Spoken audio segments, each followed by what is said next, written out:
অধ্যায় ৬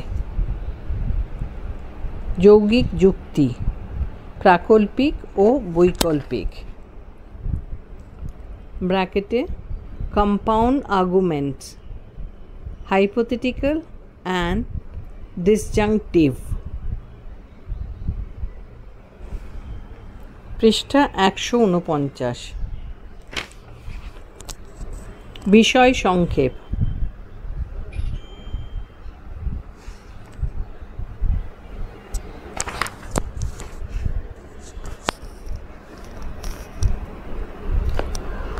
যৌগিক যুক্তি যে যুক্তি সাপেক্ষ বচন ও নিরপেক্ষ বচনের সমাহারে গঠিত তাকেই বলা হয় যৌগিক যুক্তি বা কম্পাউন্ড আর্গুমেন্ট।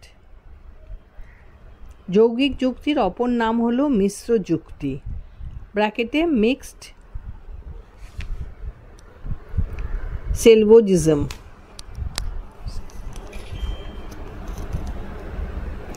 অযৌগিক বা নিরপেক্ষ যুক্তি যে যুক্তির বচনগুলি সবকটি নিরপেক্ষ রূপে গণ্য তাকেই বলা হয় অযৌগিক বা নিরপেক্ষ যুক্তি নন কম্পাউন্ড আর্গুমেন্টস।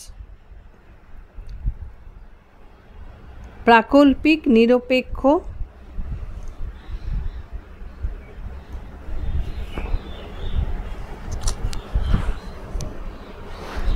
ন্যায় যে ন্যায় অনুমানের প্রথম বা সাধ্য যুক্তি বাক্যটি একটি প্রাকল্পিক বচন আর অন্যান্য সব বচনগুলি নিরপেক্ষ বচন সেই ন্যায় অনুমানকেই বলা হয় প্রাকল্পিক নিরপেক্ষ ন্যায় ব্র্যাকেটে হাইপোথেটিক্যাল ক্যাটেগরিক্যাল সিলোজিজম। বৈকল্পিক নিরপেক্ষ ন্যায় যে ন্যায় অনুমানের প্রথম বা সাধ্য যুক্তিবাক্যটি একটি বৈকল্পিক বচন এবং অপরাপর বচনগুলি নিরপেক্ষ বচন সেই ন্যায় অনুমানকেই বলা হয় বৈকল্পিক নিরপেক্ষ ন্যায় ডিসজাংটিভ ক্যাটেগরিক্যাল সিলোজিজম।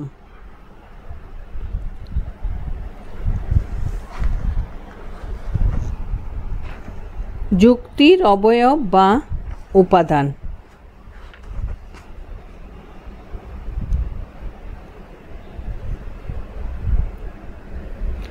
যুক্তির অন্তর্গত বচনগুলিকেই বলা হয় যুক্তির অবয়ব পার্টস অফ সিলোজিজম বা উপাদান এলিমেন্টস অফ সিলোজিজম।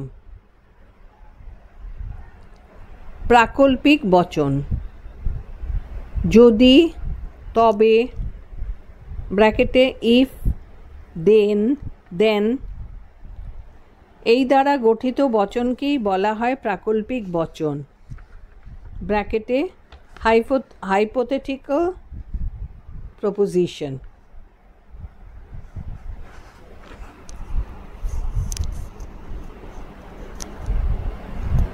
বৈকল্পিক বচন হয় অথবা ব্র্যাকেটে ইদার অর দ্বারা গঠিত বচনকেই বলা হয় বৈকল্পিক বচন ব্র্যাকেটে ডিসজাংটিভ প্রপোজিশন।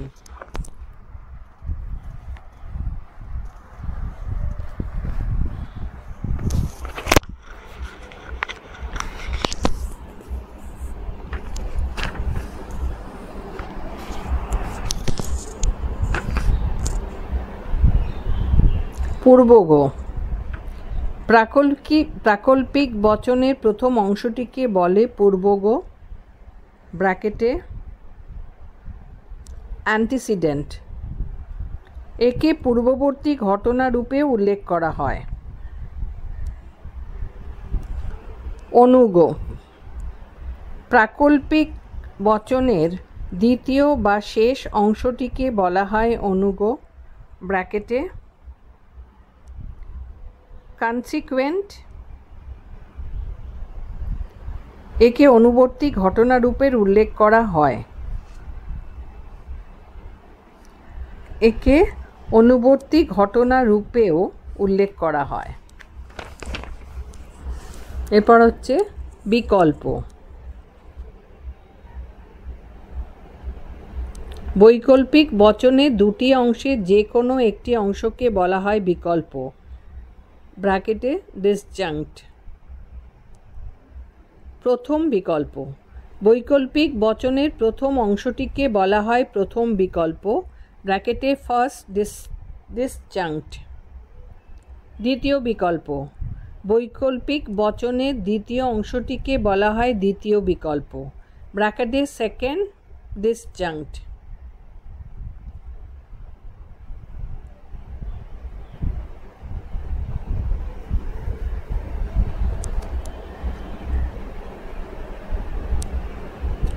এরপরে মোডাস পোনেন্স। এটি হলো প্রাকল্পিক নিরপেক্ষ ন্যায়ের একটি নিয়ম। এরূপ নিয়মে পূর্বগকে স্বীকার করে অনুপকে স্বীকার করতে হয়। এর সংক্ষিপ্ত নাম হলো এমপি।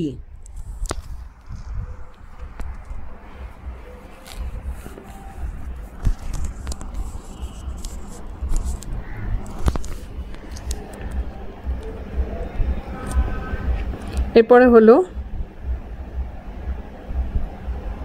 Modus Tollens. এ হলো প্রাকল্পিক নিরপেক্ষ ন্যায়ের আরেকটি নিয়ম। এই নিয়ম অনুপকে অস্বীকার করে পূর্বককে অস্বীকার করতে হয়।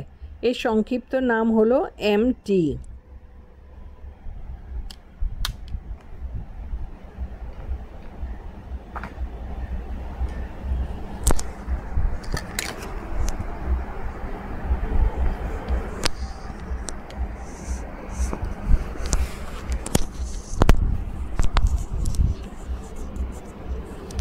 বিষমবাদী অর্থ। এ হলো বৈকল্পিক বচনের একটি বিশেষ অর্থ। বিসংবাদী অর্থে এমন কিছুকে বোঝায় যা বিরুদ্ধ স্বভাব সম্পন্ন, অর্থাৎ বিরুদ্ধ স্বভাব সম্পন্ন হলে বৈকল্পিক বচনের দুটি বিকল্পের মধ্যে একটি মিথ্যা এবং অপরটি সত্য হয়, এবং একটি মিথ্যা বলে অপরটি সত্য হয়। অবিসংবাদী অর্থ। এ হলো বৈকল্পিক বচনের আর একটি বিশেষ অর্থ।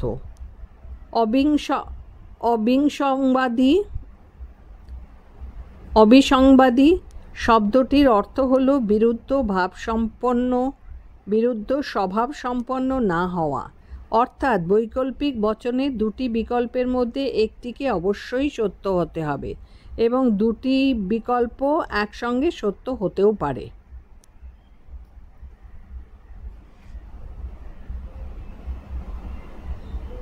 এরপরে হলো সবল অর্থ। বৈকল্পিক বচনের বিসংবাদী অর্থকেই বলা হয় তার সবল অংশ। দুর্বল অর্থ। সবল অর্থ, দুর্বল অর্থ। বৈকল্পিক বচনের অবিসংবাদী অর্থকেই বলা হয় তার দুর্বল অর্থ।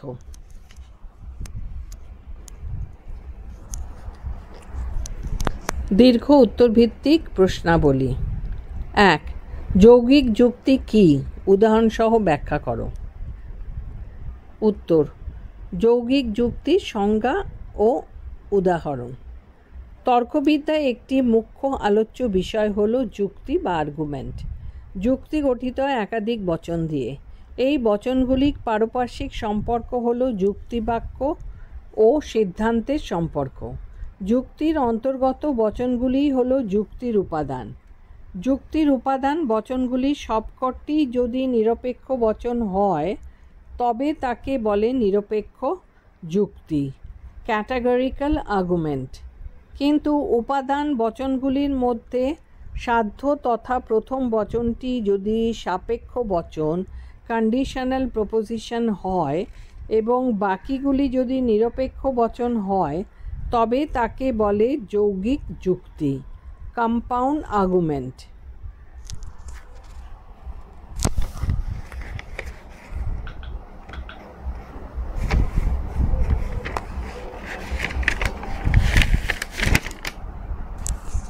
পৃষ্ঠা 150। এই ধরনের যুক্তিকে যৌগিক যুক্তি বলা হয়। এ কারণেই যে এরূপ যুক্তি হল সাপেক্ষ ও নিরপেক্ষ বচনের সংযুক্ত রূপ। উদাহরণ 1। যুক্তি: যদি বৃষ্টি পড়ে তবে মাটি ভেজে। পাশে আরও দিয়ে লেখা সাপেক্ষ বচন প্রাকল্পিক।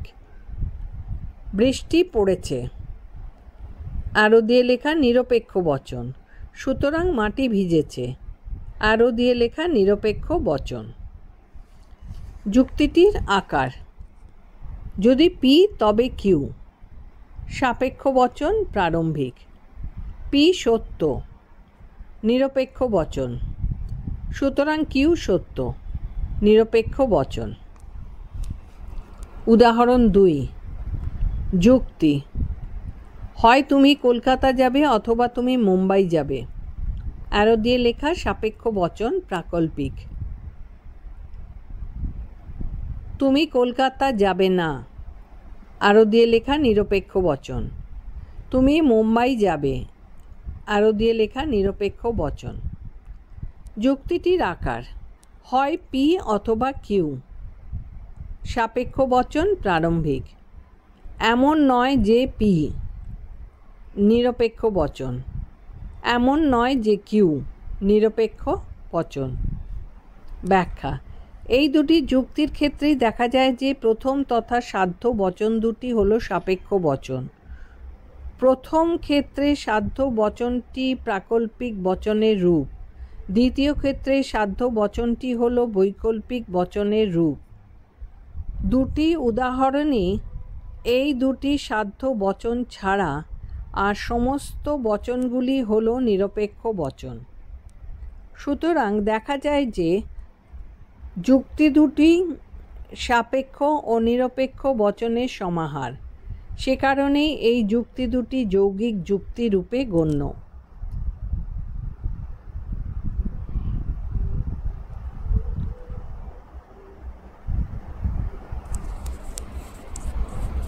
প্রশ্ন 2।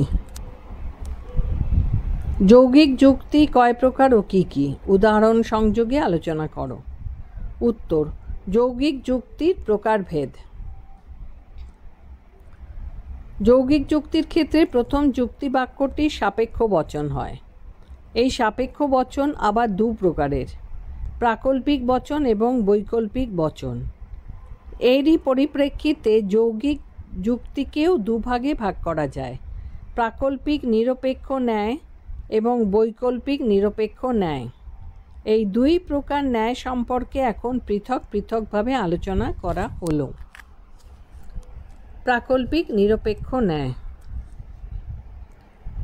যে মিশ্র বা যৌগিক যুক্তিকে প্রথম যুক্তিবাক্যটি একটি প্রাকল্পিক বচনরূপে গণ্য এবং অপর যুক্তিবাক্য ও সিদ্ধান্তটি নিরপেক্ষ বচনরূপে গণ্য, সেই যৌগিক বা মিশ্র যুক্তিকে বলা হয় প্রাকল্পিক নিরপেক্ষ ন্যায়। এরূপ যৌগিক যুক্তিটিকে নিচে উল্লেখ করা হলো। নিচে দেওয়া আছে উদাহরণ: যুক্তি: যদি জিনিসপত্রের যোগান বাড়ে তাহলে দাম কমে।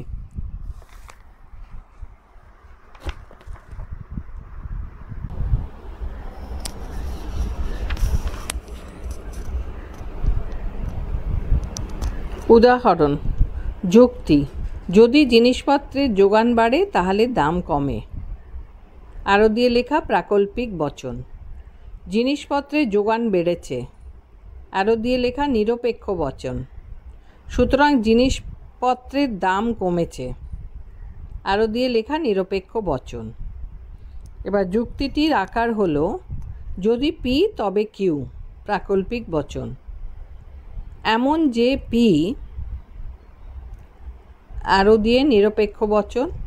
সুতরাং এমন যে কিউ, আরও দিয়ে নিরপেক্ষ বচন।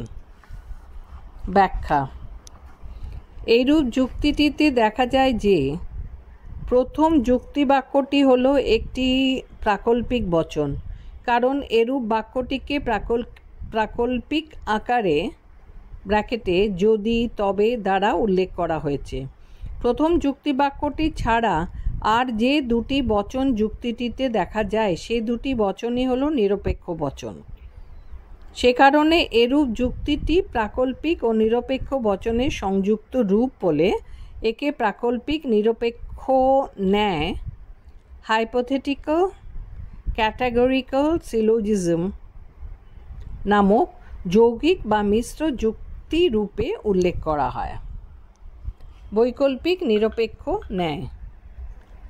যে যৌগিক যুক্তিতে প্রথম যুক্তিবাক্যটি একটি বৈকল্পিক বচন রূপে গণ্য এবং অপর দুটি বচন নিরপেক্ষ রূপে গণ্য সেই মিশ্র যুক্তিকেই বলা হয় বৈকল্পিক নিরপেক্ষ ন্যায়। অর্থাৎ বৈকল্পিক বচন ও নিরপেক্ষ বচনের সংযোগে এরূপ যুক্তিটি গঠিত। বৈকল্পিক নিরপেক্ষ যুক্তির উদাহরণটিকে নিচে উল্লেখ করা হলো। উদাহরণ: যুক্তি: লোকটি সাধু অথবা বজ্জাত। লোকটি সাধু নয়, সুতরাং লোকটি বজ্জাত। যুক্তিটির আকার হয় পি অথবা কিউ। এমন নয় যে পি, সুতরাং এমন যে কিউ। ব্যাখ্যা: এই যুক্তিটিতে দেখা যায় যে এখানে প্রথম যে যুক্তিবাক্যটির কথা বলা হয়েছে তা হলো একটি বৈকল্পিক বচন, কারণ এরূপ বচনটি হয় অথবা নামক শব্দগুচ্ছ দ্বারা গঠিত। এই প্রথম বচনটি ছাড়া যুক্তিটিতে আর যে দুটি বচন দেখা যায় ব্র্যাকেটে দ্বিতীয় যুক্তিবাক্য এবং সিদ্ধান্ত বচন ব্র্যাকেট ক্লোজ, সেগুলি নিরপেক্ষ বচন রূপে গ্রাহ্য। সুতরাং এরূপ যুক্তিটি বৈকল্পিক বচন ও নিরপেক্ষ বচনের সমাহারে গঠিত বলে যুক্তিটিকে বৈকল্পিক নিরপেক্ষ যুক্তিরূপে গণ্য করা হয়।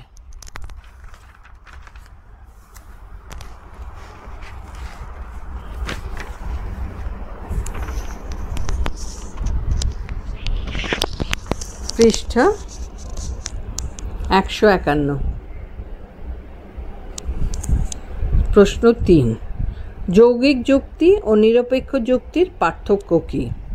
উত্তর: যৌগিক ও নিরপেক্ষ যুক্তির পার্থক্য: নিরপেক্ষ বা অযৌগিক যুক্তির সঙ্গে যৌগিক যুক্তির যে পার্থক্য আছে তাতে কোনো সন্দেহ নেই।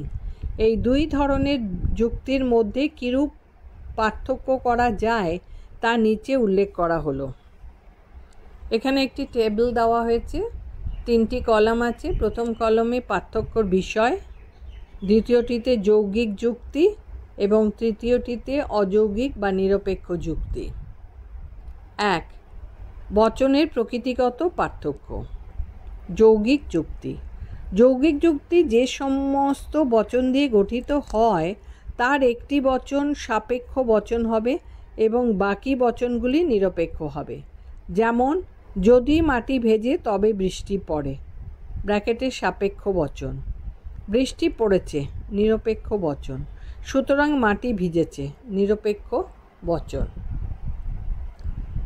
আর অযৌগিক বা নিরপেক্ষ যুক্তি: অযৌগিক বা নিরপেক্ষ যুক্তি যে সমস্ত বচন দিয়ে গঠিত হয় তার সবগুলি নিরপেক্ষ হয়। যেমন: সকল মানুষ হয় মরণশীল, ব্র্যাকেটে নিরপেক্ষ বচন। রাম হয় মানুষ, ব্র্যাকেটে নিরপেক্ষ বচন। সুতরাং রাম হয় মরণশীল, নিরপেক্ষ বচন। দ্বিতীয় পার্থক্যের বিষয় হলো যুক্তিবাক্য সিদ্ধান্তের বিষয়ে পার্থক্য।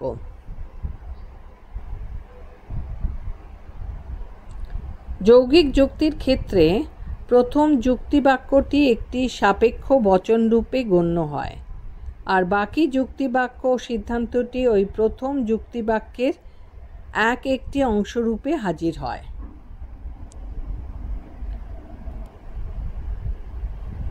আর অযৌগিক বা নিরপেক্ষ যুক্তি হলো, নিরপেক্ষ যুক্তিতে দুটি সম্পূর্ণ আলাদা বচন যুক্তিবাক্য বলে গণ্য হয় এবং তা থেকে আরেকটি পরিপূর্ণ আলাদা বচন সিদ্ধান্ত হিসাবে নিঃসৃত হয়।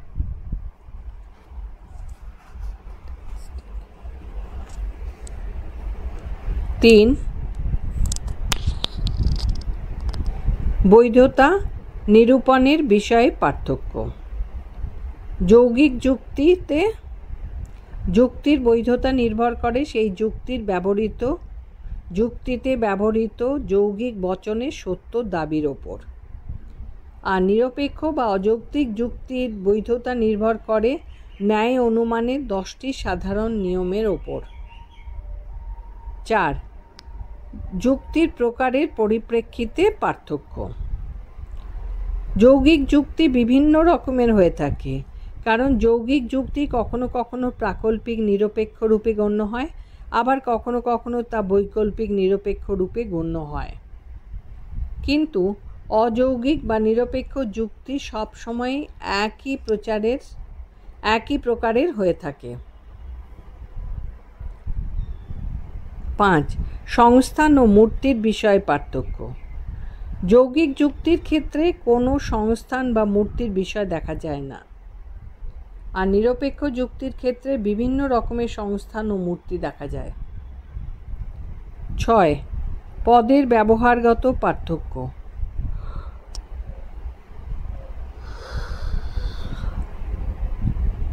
যৌগিক যুক্তিতে পদগুলির ওপর এবং তার ব্যবহারের ওপর কোনো গুরুত্ব দেওয়া হয় না, আর নিরপেক্ষ যুক্তিতে পদ এবং তার ব্যবহারের ওপর সবিশেষ গুরুত্ব দেওয়া হয়। সেখানে 3টি পদকে 2 বার করে ব্যবহৃত হতেই হয়।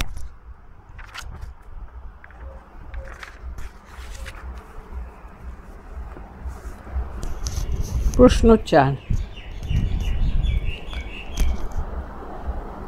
প্রাকল্পিক নিরপেক্ষ যুক্তির নিয়ম কি? নিয়মের লঙ্ঘনজনিত দোষ কি? উদাহরণ সহ আলোচনা করো।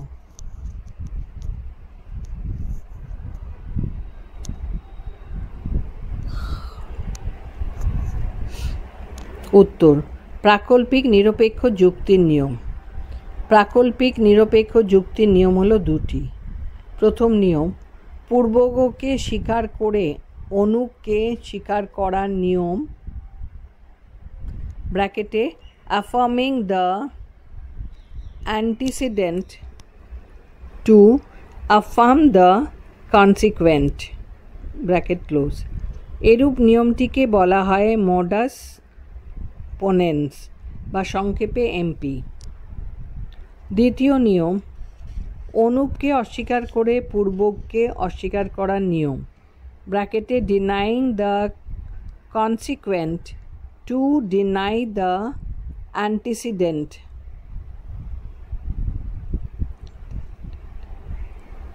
এরূপ নিয়মটিকে বলা হয় মডাস টলেন্স বা সংক্ষেপে এমটি।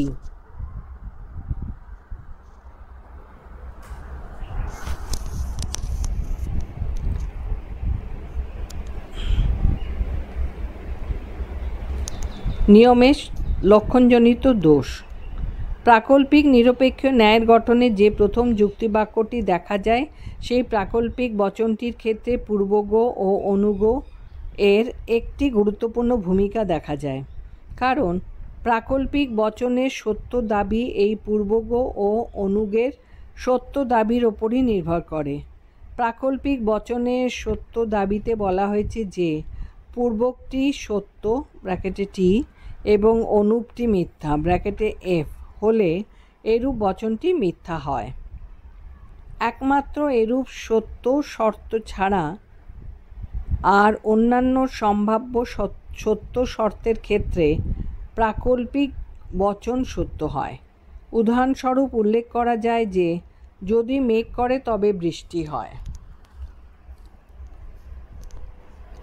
এই প্রাকল্পিক বচনটিতে মেঘ করে হলো পূর্বগ এবং বৃষ্টি হয় হলো অনুগ।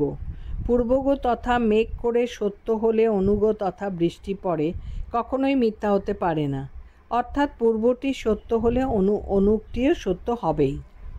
এটাই হলো প্রাকল্পিক বচনের সত্য দাবি।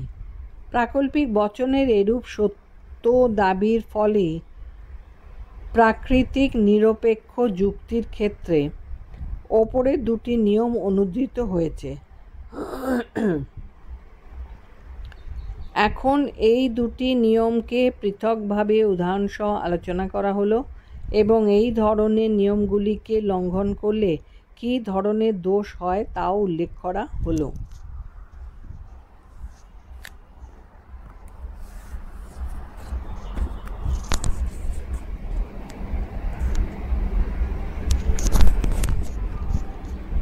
প্রথম নিয়মের লঙ্ঘনজনিত দোষ। প্রাকল্পিক নিরপেক্ষ ন্যায়ের প্রথম নিয়ম অনুযায়ী পূর্বগকে প্রথমে সত্য বলে স্বীকার করে অনুগকে সত্য বলে মেনে নিতে হয়, কিন্তু এরূপ না করে যদি এর বিপরীত বা উল্টো বিষয়কে উল্লেখ করা হয় তাহলে যুক্তিটি দোষযুক্ত হয়ে পড়ে। অর্থাৎ প্রথমে অনুগকে সত্য বলে স্বীকার করে নিয়ে যদি পূর্বগকে সত্য বলে স্বীকার করা হয় তাহলে যুক্তিটি দোষমুক্ত হয়। এরূপ দোষের নাম হলো অনুগকে স্বীকার করে পূর্বগকে স্বীকারজনিত দোষ। এরূপ দোষযুক্ত যুক্তিটিকে নিম্নোক্তভাবে উল্লেখ করা হয়। উদাহরণ: যুক্তি: তুমি যদি চাঁদের পাহাড়ে যাও তাহলে তুমি আনন্দ পাবে। তুমি আনন্দ পেয়েছো, সুতরাং তুমি চাঁদের পাহাড় গেছো। যদি তুমি চাঁদের পাহাড় যাও তাহলে পাশে অ্যারো দিয়ে লেখা প্রারম্ভিক বচন। তুমি আনন্দ পেয়েছো, অ্যারো দিয়ে লেখা অনুগের স্বীকৃতি। সুতরাং তুমি চাঁদের পাহাড়ে গেছো, এটা অ্যারো দিয়ে লেখা পূর্বগের স্বীকৃতি।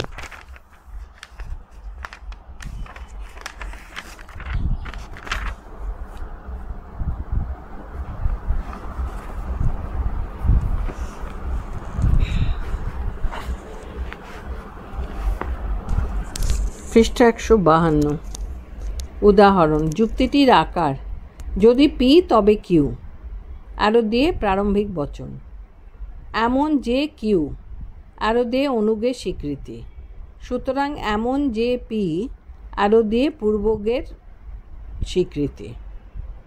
ব্যাখ্যা: এ দুটি ক্ষেত্রেই দেখা যায় যে প্রথমে দ্বিতীয় যুক্তিবাক্য দুটিতে অনুগকে সত্য বলে স্বীকার করে নেওয়া হয়েছে, এরপরই সিদ্ধান্ত দুটিতে পূর্বগকে সত্য বলে মেনে নেওয়া হয়েছে।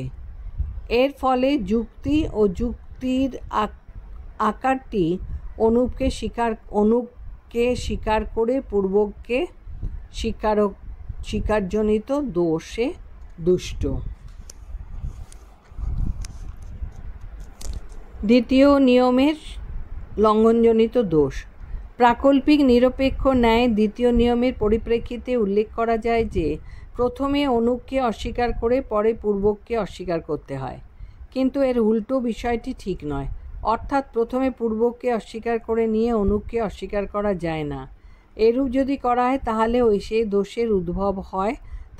দোষের উদ্ভব হয় তাকে বলা হয় পূর্বগকে অস্বীকার করে অনুগকে অস্বীকারজনিত দোষ।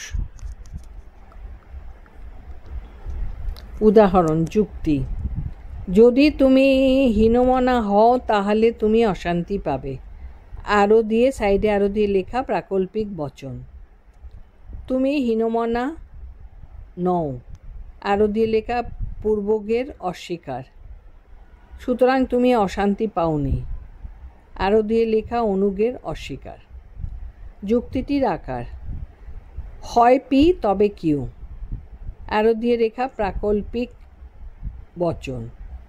এমন নয় যে পি, অ্যারো দিয়ে লেখা পূর্বগের অস্বীকার। সুতরাং এমন নয় যে কিউ, অ্যারো দিয়ে অনুগের অস্বীকার।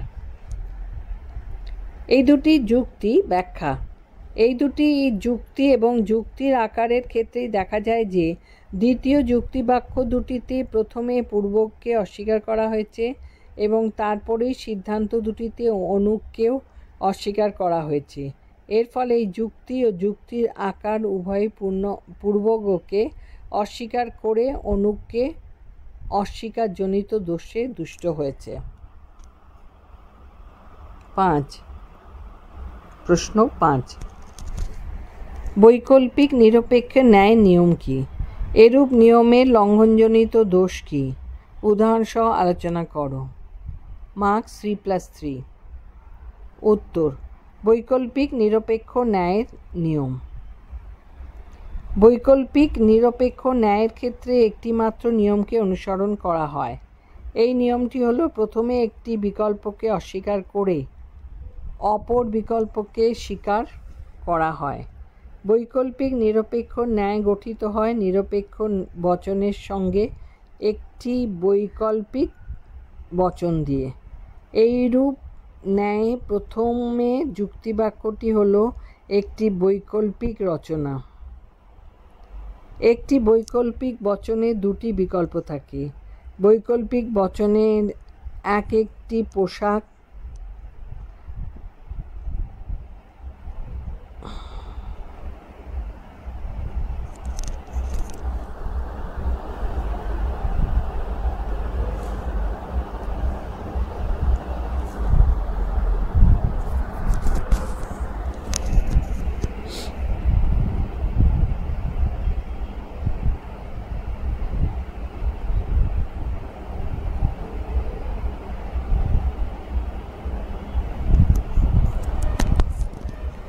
এখানটা আবার পড়ছি।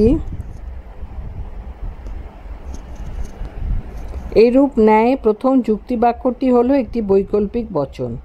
একটি বৈকল্পিক বচনে দুটি বিকল্প থাকে। বৈকল্পিক বচনের এক একটি অংশকে বলে বিকল্প। প্রথম অংশকে বলে প্রথম বিকল্প এবং দ্বিতীয় অংশকে বলে দ্বিতীয় বিকল্প। বৈকল্পিক নিরপেক্ষ ন্যায় প্রথমে একটি বিকল্পকে অস্বীকার করতে হয় এবং তারপর অপর বিষয়টিকে স্বীকার করে নিতে হয়। এরূপ করা হলে তবেই বৈকল্পিক নিরপেক্ষ ন্যায় বৈধ বা ভ্যালিড হবে। একটি উদাহরণের সাহায্যে বৈকল্পিক নিরপেক্ষ ন্যায়ের এরূপ বৈধতার বিষয়টিকে নিচে ব্যাখ্যা করা হলো।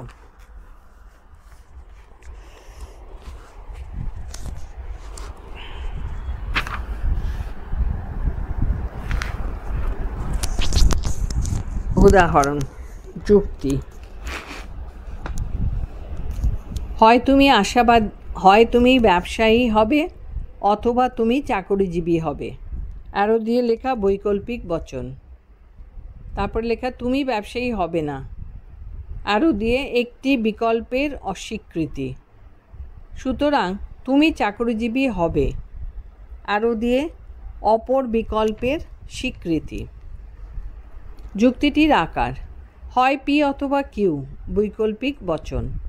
এমন নয় যে পি একটি বিকল্পের অস্বীকৃতি, এমন যে কিউ অপর বিকল্পের স্বীকৃতি।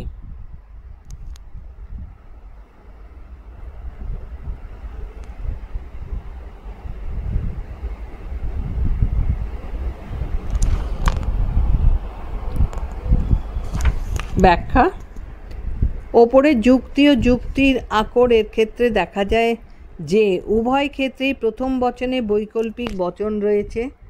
এই বৈকল্পিক বচনের যেটি প্রথম বিকল্প সেই বিকল্পটিকে উভয় ক্ষেত্রেই দ্বিতীয় যুক্তিবাক্যে অস্বীকার করা হয়েছে এবং সিদ্ধান্তে উভয় ক্ষেত্রেই অপর বিকল্পটিকে স্বীকার করে নেওয়া হয়েছে। এর ফলে দেখা যায় যে যুক্তি এবং যুক্তির আকার উভয় ক্ষেত্রেই বৈকল্পিক ন্যায়ের নিয়মকে যথাযথভাবে মেনে চলা হয়েছে। সে কারণেই এগুলি বৈধ বা ভ্যালিড। কিন্তু এর উল্টো বিষয়টি কখনোই বৈধ হতে পারে না, অর্থাৎ প্রথমে একটি বিকল্পকে স্বীকার করে অপর বিকল্পটিকে অস্বীকার করা যায় না। যদি তা করা হয় তাহলে যুক্তিটি অবৈধ বা ইনভ্যালিড রূপেই গণ্য হয়।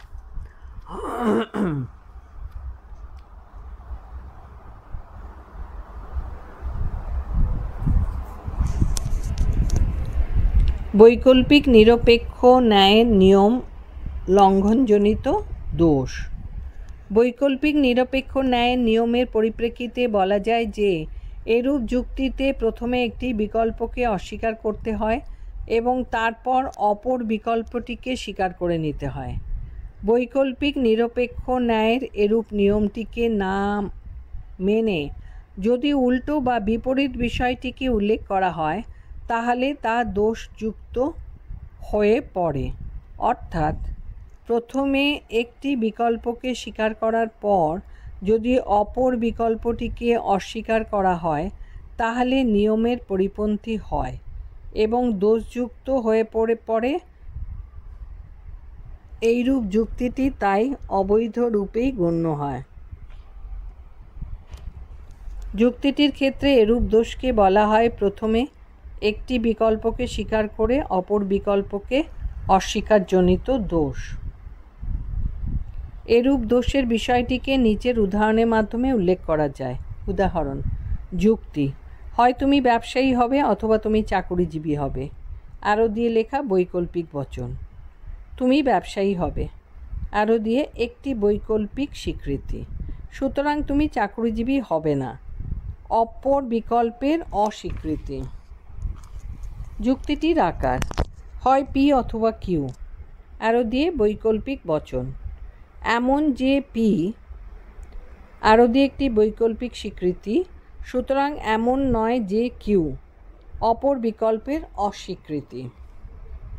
ব্যাখ্যা: উদাহরণের বৈকল্পিক বচনের একটি বিকল্পকে উভয় ক্ষেত্রেই দ্বিতীয় যুক্তিবাক্যে প্রথম স্বীকার করে নেওয়া হয়েছে। এরপর উভয় ক্ষেত্রেই সিদ্ধান্তে অপর বিকল্পকে অস্বীকার করে নেওয়া হয়েছে।